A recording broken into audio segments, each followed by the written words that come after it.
ഹരേ കൃഷ്ണ, ജയ ശ്രീ രാധേ രാധേ. ധനുമാസത്തിലെ തിരുവാതിര വ്രതത്തിനെ കുറിച്ചാണ് പറയുന്നത്.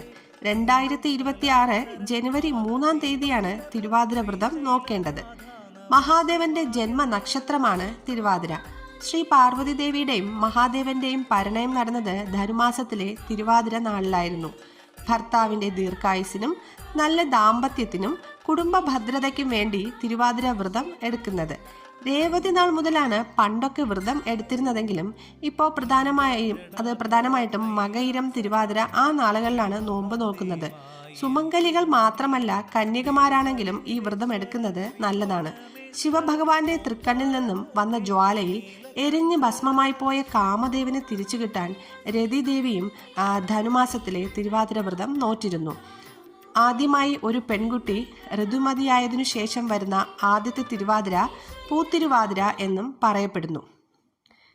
ശിവഭഗവാനെ ഭർത്താവായി ലഭിച്ചതിലുള്ള സന്തോഷത്തിൽ പാർവതീദേവി കാട്ടിൽ ഉല്ലസിച്ചും തുടിച്ചു കുളിച്ചും പഴങ്ങൾ ഭക്ഷിച്ചും ഊഞ്ഞാലാടിയും ആ ദിവസം ആഘോഷമാക്കിയതിൻ്റെ പ്രതീകമാണ് തിരുവാതിര വ്രതം.